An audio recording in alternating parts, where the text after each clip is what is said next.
When we look up at night, we see a faint band of white specks stretching across the sky.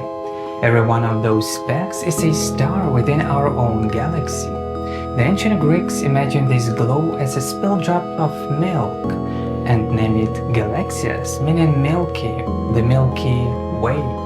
But what we see is only a tiny fraction of what actually surrounds us. This is what surrounds us. Of all of this, we see less than 0.01%, mostly because we are stuck inside the galaxy itself, somewhere around here, about 26,000 light years from the center, with clouds of dust and gas blocking our view in every direction. For us, the Milky Way will always remain just a band of about 4,500 stars, or about 9,000 if we count both hemispheres, yet the real number exceeds 100 billion. Beside the stars in our sky, not too far from the constellation Andromeda, you can spot a faint, blurry shape. This one. It isn't a star or a nebula within our own galaxy. It is an entirely different galaxy, the Andromeda Galaxy, our nearest large neighbor.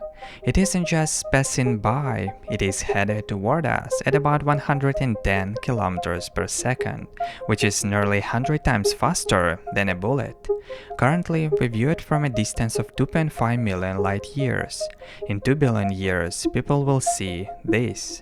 By 3.75 billion years from now, the view will look like a scene from a sci-fi epic. After that, the galaxies will finally collide, and the real show will begin.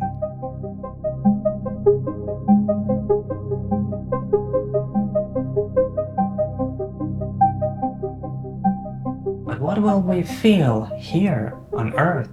Will it really look as beautiful and as desperately hopeless as a Hollywood disaster movie? If we take into account that galaxies are actually massive, mostly empty spaces, then our chances of survival are actually quite high. Andromeda is much larger than the Milky Way, boasting twice as many stars, but all these stars are extremely far apart. Let's look at the distance between Earth and Mars. On average, it's about 225 million kilometers. If you wanted to visualize that, assuming both planets were just a single pixel on a screen, you would need 5 4K monitors lined up side by side just to show the gap. It is hard to crash into something like that, even on purpose. Objects like stars are even further apart. The nearest star to our Sun is Proxima Centauri, about 4.2 light years away. To put that in perspective, if the Sun were the size of a quarter, Proxima Centauri wouldn't be in the next room, or even in the next town. It would be 690 kilometers away. That's like Sun being in Toronto and Proxima Centauri being in New York City. That is an 8-hour drive between two quarters. So the chance of actual intergalactic firework exists, but it's extremely small. But there's something else, something bigger. We might find ourselves drifting into a stellar nursery, enormous regions of gas and dust hundreds of light years across, where new stars are born. These cradles of life are ironically lethal, filled with intense serene radiation. And while our own sun's solar wind acts as a magnetic shield, it's like bringing an umbrella to a supernova. It wouldn't be enough to protect us from a passing quasar. Imagine a galactic core, a supermassive black hole, devouring matter and emitting energy equivalent of 3 trillion suns. If a quasar were to pass near our solar system, disaster wouldn't even be the right word. Life wouldn't just end, it would evaporate. The ocean, the mountain, the very crust of the earth gone, simply unmade by the light. This is a digital simulation of the collision. It's been sped up a lot. In this footage, every single second represents millions of years of cosmic history. It covers a span of 3 billion years, and only when the two galactic cores finally merge into a single quasar-active black hole. If we are lucky, if Earth survives its trek through the chaos untouched, our night sky may look something like this. A bit brighter, sure, but maybe a little extra light is what we all need those long, cold winter nights. While Andromeda is flying toward us, we're flying toward the Sagittarius Dwarf Galaxy.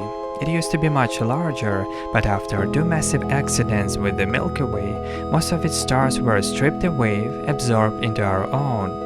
The first hit happened 2 billion years ago, the second 900 million, and the next is scheduled for just 100 million years from now.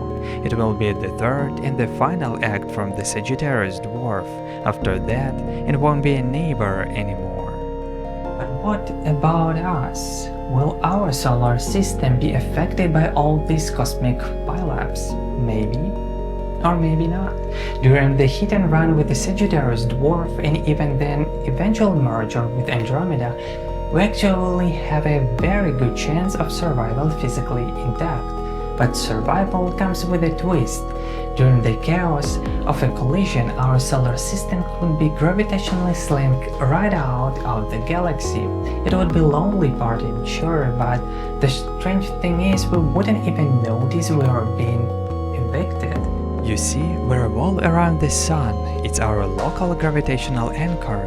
If the Sun is pulled in a new direction by a passing galactic tide, Earth's trajectory relative to it won't change at all. It is extremely unlikely that the orbits of our planets would even flinch. We would simply wake up every day, moving further and further into the dark, watching from a safe but permanent distance as two ancient galaxies merge into one massive new cosmic family, Milkdromeda.